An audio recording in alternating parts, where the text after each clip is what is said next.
Welcome to a Friday afternoon, a Facebook Live Friday afternoon from Kroger Field. Brian Milam, Alex Walker, Lee K. Howard. Media Day 2019 is in the books, and for Alex, it's his first time. For you and us, for you and me, we've done it a lot, but man, these guys are loose, aren't they? Yeah, they were having a good time, and that was kind of the spirit that you got from these guys. I think this event every year, they kind of open up a little bit more. They haven't started practice just yet. They're ready to have a good time, ready to put that jersey on, some of them for the first time. So it's always a fun time at Media Day. And kind of in typical fashion today, Alex being his first, we gave him a lot of the freshmen. Yeah. And I am the Media Day freshman, right? True. Right. Rookie debut. First of all, 29 days away from that Murray State or from Toledo game. So it feels like football season is right upon us. But yeah, the freshmen, man, they're in a good spot, right? I mean, they're joining a program on the upward trajectory, and they were very loose, having a good time. A lot of personalities for a freshman class. You're always wondering, are these guys going to be quiet? They're going to be, have a good personality. A lot of them very well spoken, ready to go, especially the defensive backs that are going to have a chance to play pretty early. And that is the one question mark for this ball club right now. Defensive line looks good. Linebackers good. Quarterback is growing and maturing. Running backs as a collective group, not too bad. But certainly the secondary, and maybe the passing game in general for Kentucky, because Eddie Grand said it's time for the wide receivers to step up. And then the guys who are going to throw on Kentucky, the secondary, they are going to have a lot to come up with in a short amount of time. Yeah, but I always liked the responses that we got today when we were talking about that depleted secondary, and they lost quite a few guys to the draft as well last year, and all those guys are saying the right things right now. Next man up, it's my turn. So I like that a lot of them are seeing some of the things that maybe a lot of people would see as negatives. They're seeing as positives. They're seeing it as an opportunity to step up and get on the field and play meaningful playing time. And the one guy in particular is Moses Douglas. He's going to be playing free safety. He's going to have the opportunity to play early and often. And he said, look, that news devastated the secondary room. That obviously hurt. But he said, look, I'm going to be relied on early and often to play. He said, me and Yusuf Cork are going to have to step up. MJ Devonshire, another freshman to keep an eye on as a guy, an impact guy that can come in the secondary right away and make plays. But you'd like to see that they kind of are embracing that challenge and they want to make that impact early on. When Mark Stoops took over this program, a lot of fans said, we want an air raid. We want a Hal Mummy 2.0 type offense. It has been anything but since Stoops took over. It has been a ground and pound. It has been defense, run the ball. We'll worry about passing the ball later. Eddie Grand was asked today if, he had been handcuffed a little bit on his play calling. He said, my job is to win the game, and instead of passing for 4,000 yards and 3,000 yards, there's been a lot of 1,000-yard rushers here. Yeah, give Eddie Grand and the offensive coaching staff a lot of credit, because I think what they've done more so than just kind of stereotype themselves as a ground and pound team or an air raid team, they've just kind of developed their offense as according to their personnel. Yeah. In the last couple of years, they had a guy in the backfield named Benny Snell. And, of course, that's the guy you want to run the offense through. I think this year, more than even the past couple of years, they're going to run that offense through Terry Wilson and try to highlight some of his strengths, and they're going to be a little bit more of a balance. They've got some guys in the backfield that are coming, A.J. Rose, Rodriguez, those guys who can really run the ball, and they're going to get opportunities. But I think they're going to give Terry Wilson some opportunities to really get that passing game going as well. Did you get to talk to Cavassier Smoke? Love that guy. I love the name. Yeah, and what I like about them, too, is I think they know that there's not going to be one dominant guy getting all the carries. A.J. Rose will step in right away and be that first guy getting the ball. But Rodriguez and Smoke, we saw glimpses of what they could do that Louisville game. Right. I believe it was it Middle Tennessee, Murray State, where he's carrying. Chris Rodriguez was carrying guys down the field. Benny Snell's gone, but they have three backs that can all do it in different ways. So I think early on we're going to see a lot of split carries, a lot of different looks, which opposing defenses are probably going to hate that, because they're going to be watching film. Which guy do we key in on? You can't key in on any of those guys. But yeah, Smoke's got the best name. The other good name for Media Day is Tay Crooms, which is your guy. You're mentioning the passing That's attack. right. I'm like, I know you like the running backs, but do you want them to pass the ball a little more so you can get involved? And he's like, yeah, I'm that deep ball guy. So he's like, I want to be the guy that's, getting these 80-yard touchdowns. So, they need a guy like that. Exactly. And he's got a great name. Tay Crooms, your Butler guy. That's right, Butler Bear, and he's going to be one of the up-and-coming receivers that this club needs. Real quick, though, want to talk about the offensive line and the defensive line. Offensive line, Landon Young had the big injury last year. They are loaded with experience up front.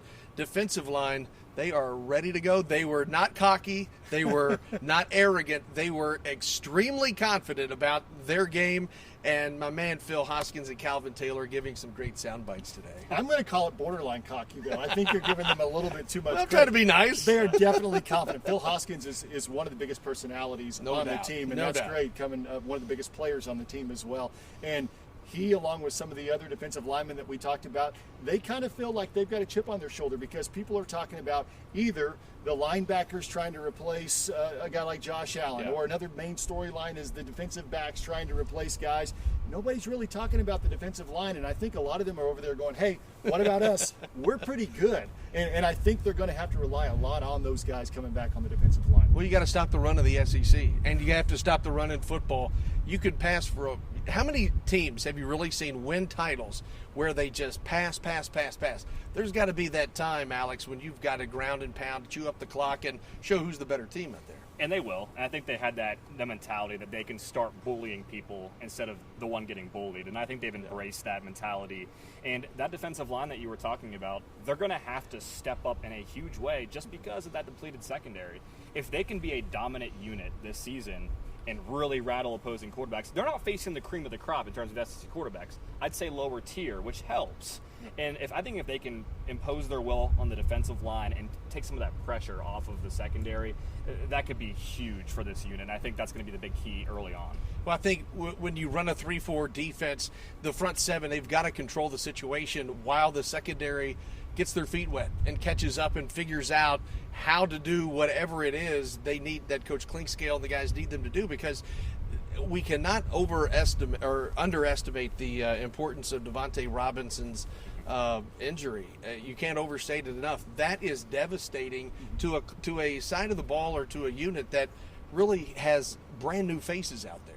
Yeah, but those guys are ready to step up. Talking about the linebackers and stepping up in the absence of Josh Allen, I loved what Cash Daniel talked about today. He is that guy now that those linebackers are looking to as kind of their leader.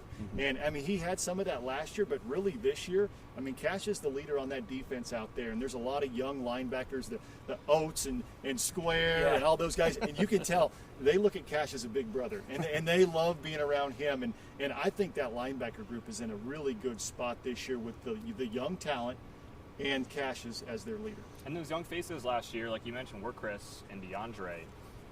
Even that incoming class, when you get these better recruiting classes, the guys look ready to play as freshmen. Yes, they do. I saw someone walking in, I was like, goodness, like J.J. Weaver, like he's one of those guys, he's massive, and he could be a guy who could step in right away and contribute and give those guys some rest. So when you see guys, like what you were saying earlier, they look good getting off the bus. And UK's starting to get to that caliber of recruiting where the freshman class comes in, and they look like the sophomores and the juniors of UK pass, which is cool. Yeah, football has definitely taken a massive step forward in physical conditioning. When I, as you know, and folks out in TV land and internet land do not know, when I have some free time, I go back through the archives of the 80s so I can log some things in the 90s. They didn't look like these guys. No. Football has taken on a brand new meaning in terms of physicality. Mark Stoops, that was one of his major issues today. He said, folks, I said it 7 years ago. It's hard to believe this is going to be. That is He's hard to been here believe. 7 years. But he said, we're going to be physical. And they now look like an SEC team. Yeah, they look the part. When they get off the bus, they look the part. And more importantly, when they get on the field and they line up against the other teams in the SEC, they look the part. I thought last year in that Florida game was the first opportunity that we saw, okay, this team really is, they have the same Joes as the Florida Joes now. I mean, and for so many years, Kentucky football they had a guy here or there on the line, and they had to kind of, help out each other where they were maybe a little bit smaller or not as big or not as fast.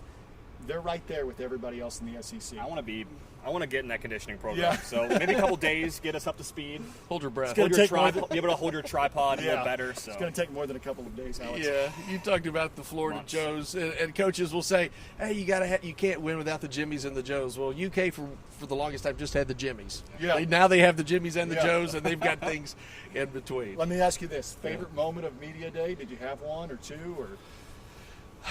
Not, I was inside. You guys were outside while I was inside with Stoops and Grant and White. But outside probably, and I can't wait to show it, it's got to be Drake Jackson when he starts talking about, he's a very good impersonator. And last year he did Mark Stoops. Okay, guys. Well, we asked him to impersonate a few other people, and you'll have to tune into television to see those impersonations. That's a tease. Yeah.